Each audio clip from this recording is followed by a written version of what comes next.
こいつは綺麗な物語じゃないんだ。హలో everyone, welcome to anime Telugu fans. ఈరోజు నేను ఈ వీడియోలో ఒక కొత్త యానిమే రివ్యూ అయితే ఇవ్వబోతున్నా. ఈ యానిమే నేమ్ ఏంటి అంటే ఫెయిల్యూర్ ఫ్రేమ్. దీన్ని అయితే షార్ట్గా ఫెయిల్యూర్ ఫ్రేమ్ అని పిలుస్తున్నా. దీని నేమ్ ఇంకా పెద్దగా ఉంది. సో ఇంత పెద్దగా పిలవడం ఎందుకని చెప్పేసి ఫెయిల్యూర్ ఫ్రేమ్ అని షార్ట్గా పిలుస్తున్నా. మీకు ఈ యానిమే ఫుల్ నేమ్ కావాలి అనుకుంటే గూగుల్లోకి వెళ్ళి ఫెయిల్యూర్ ఫ్రేమ్ అని సెర్చ్ చేయండి, మీకు దొరికేస్తుంది ఆ నేమ్ అయితే. ఈ యానిమే జోనర్ వచ్చేసి యాక్షన్, అడ్వెంచర్, ఫ్యాంటసీ, ఈసెకై. ఈ యానిమే స్టోరీ ఎలా స్టార్ట్ అవుతుంది అంటే ఒక క్లాస్ మొత్తం ఒక ఈసెకై వరల్డ్కి అయితే పిలువబడతారు. సో ఈ క్లాస్లో స్టూడెంట్స్ని అందరినీ ఒక గాడెస్ వీళ్ళ వరల్డ్కి, ఈ ఫ్యాంటసీ వరల్డ్కి సమన్ చేస్తుంది అనమాట.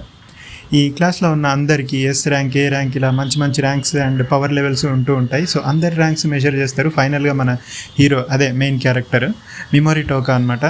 ఈ మెమొరీ టోకా ఒక లెవెల్ మెజర్ చేసేటప్పుడు ఈ లెవెల్ వస్తుంది అనమాట. ఈ లెవెల్ వచ్చేసరికి గాడెస్ చాలా డిసప్పాయింట్ అవుతుంది. ఈ లెవెల్ అంటే మోస్ట్ వీకెస్ట్ అనమాట. అక్కడ ఉన్న వాళ్ళందరిలో మెమొరీ టోకానే చాలా వీకెస్ట్ పర్సన్ అనమాట. సో ఇలా వీకెస్ట్ పర్సన్స్ అందరూ ఈ మిషన్స్లో పనిచేయలేరు, హీరోస్గా పనిచేయలేరు. హీరోస్కి ఎస్ ర్యాంక్, ఏ ర్యాంక్ హీరోస్కి అడ్డవుతారు కానీ వాళ్ళకి హెల్ప్ చేయలేరు అని చెప్పేసి ఈ మెమొరీ టోకాని డంజన్లోకి బ్యానిష్ చేస్తుంది అనమాట. సో ఇలా ఈ డంజన్లోకి వెళ్ళిన ఎవడు ఇప్పటిదాకా రిటర్న్ అవ్వలే, మోస్ట్లీ చచ్చిపోతాడు, ఇంకా రిటర్న్ అవ్వడు అనుకొని ఈ గాడెస్ అయితే బ్యానిష్ చేస్తుంది. మోస్ట్లీ వాడిని ఇండైరెక్ట్గా చంపేద్దామన్నట్టే అనుకొని బ్యానిష్ చేసేస్తుంది, ఎందుకంటే వీడు యూస్లెస్ కదా. సో అందుకే వీడిని ఆ డంజన్లోకి బ్యానిష్ చేస్తుంది, ఇంకా రాడు, అక్కడనే చచ్చిపోతాడని.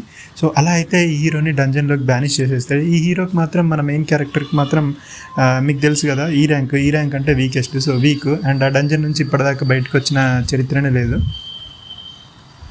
సో ఇలా ఈ వీకెస్ట్ ర్యాంక్ అండ్ హీరోకున్న అబిలిటీస్ కూడా వేస్ట్ అబిలిటీస్ అని మన గాడెస్ చెప్తుంది. సో హీరో కూడా అది నమ్మేస్తాడు. సో అలా అయితే ఈ స్టోరీ స్టార్ట్ అవుతుంది. ఇంకా స్టోరీ నేను ఫర్దర్గా చెప్తే బాగుండదు కాబట్టి మిగతా స్టోరీ మొత్తం మీరు యానిమే చూసి అయితే తెలుసుకోండి. సో నా ఒపీనియన్ ఏంటి అంటే, నేనైతే ఇప్పటిదాకా కరెంట్లీ 3 ఎపిసోడ్స్ వచ్చినాయి. ఈ 3 ఎపిసోడ్స్ మాత్రం మామూలుగా లేవు, ఒక రేంజ్లో ఉన్నాయి. సో ఈ 3 ఎపిసోడ్స్ మాత్రం బాగున్నాయి. సో నేనైతే పక్కా చూడమని రికమెండ్ చేస్తాను.